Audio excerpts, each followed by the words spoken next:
não são 40 dias a quaresma sem o doce que vai resolver o problema dela, é algo mais profundo, né? Então, Emmanuel segue falando o seguinte: se chegaste à Terra na condição de um peregrino necessitado de aconchego e socorro, e se sabes que te retirarás dela sozinho, resigna-te a viver contigo mesmo, servindo a todos em favor do teu crescimento espiritual para a imortalidade.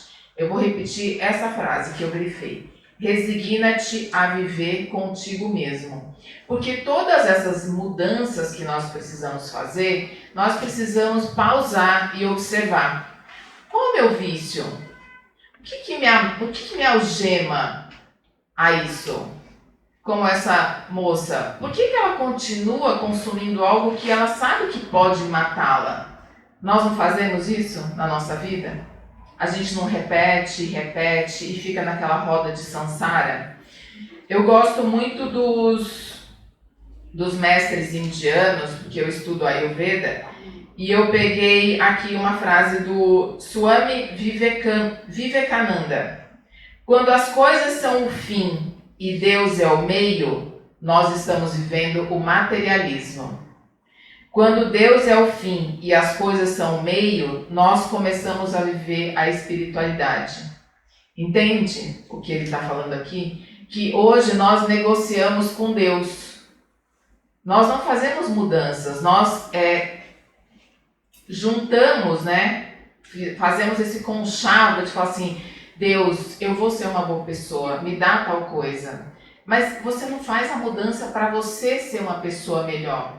Você quer do alto, você quer do plano espiritual, você quer, mas você não faz. E Emmanuel vai continuar falando aqui, ó. Lembra-te que, por força das leis que governam os destinos, cada criatura está ou estará em solidão, a seu modo, adquirindo a ciência da autossuperação. E é isso, é silenciar, é olhar para nós, para os nossos vícios, e ter a autorresponsabilidade, a autocompaixão, a autoconhecimento, mas precisa do quê? Vontade. Consagra-te no bem, não só pelo bem de ti mesmo, mas acima de tudo por amor ao próprio bem. Então é fazer o bem, porque é bom fazer o bem, não só para os outros como para a gente. Quando a gente faz o bem para o outro, a gente está fazendo 5 vezes mais para a gente, porque você precisou de vontade para fazer aquilo, de sair da sua zona de conforto. Muitas vezes ouvir alguém, ter uma palavra, estar aqui hoje, precisou de vontade. Realmente grande é aquele que conhece a própria pequenez ante a vida infinita.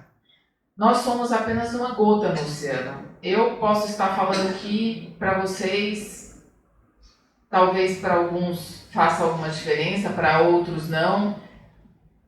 O meu objetivo aqui, o nosso propósito no CRE, é chamar a atenção para a mudança que precisa ser feita em todos nós.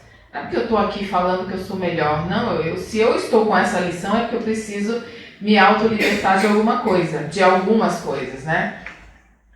E aí, quando aprendemos na doutrina espírita que nascemos só, mas que essa família material vai nos auxiliar nesse processo de evolução, sabemos que a caminhada é individual, mas que vão aparecer anjos sempre em nosso auxílio.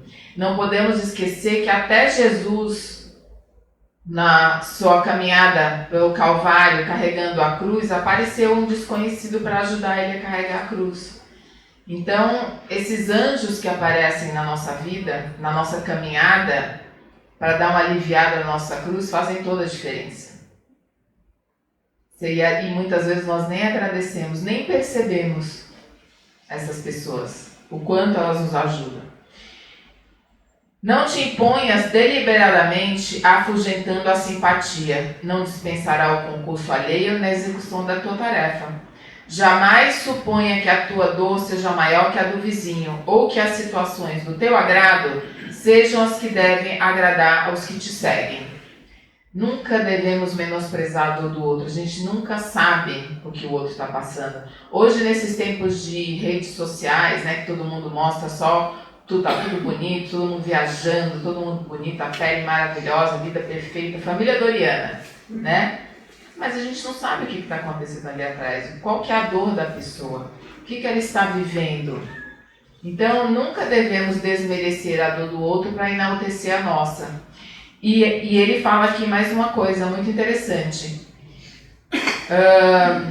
Situações do teu agrado sejam que devem agradar aos que te seguem. Por exemplo, o caminho é um só, né? O caminho, a verdade, a vida, Jesus já falava. Nós estamos aqui para descobrir exatamente isso.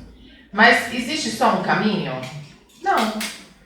Eu brinco que quando você pode ir para o litoral norte, você pode ir pela Tamoios, você pode ir pela Rio Santos. Um você vai chegar mais rápido, dependendo do trânsito, o outro não.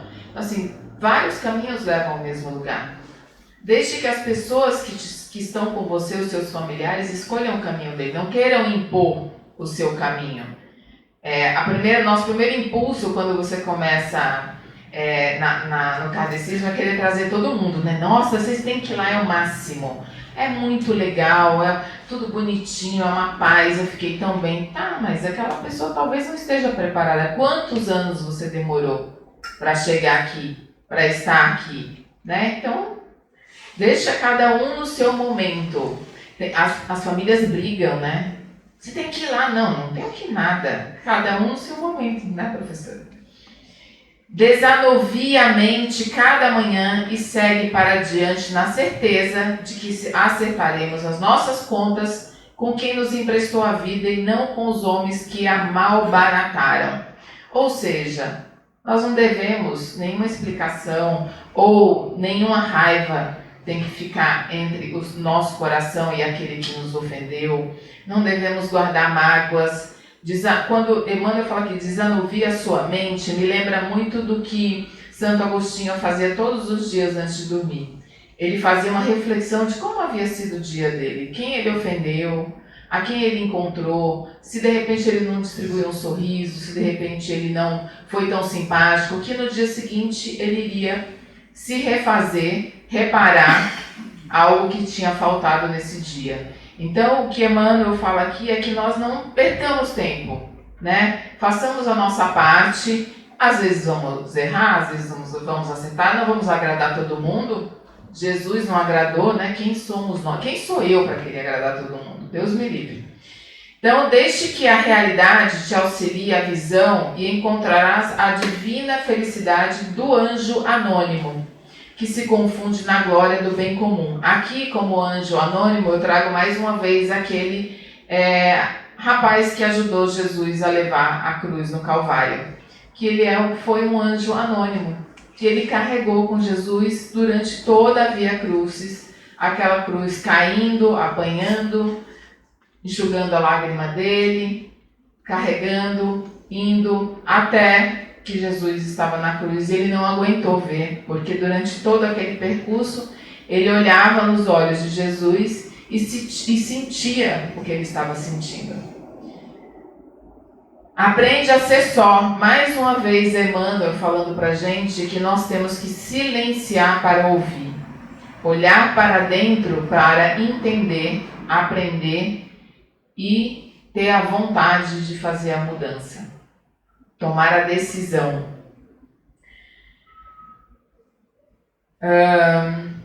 Aprende a ser só para seres mais livre no desempenho do dever que te une a todos e de pensamento voltado para o amigo celeste que espousou o caminho estreito da cruz. Olha aqui Jesus.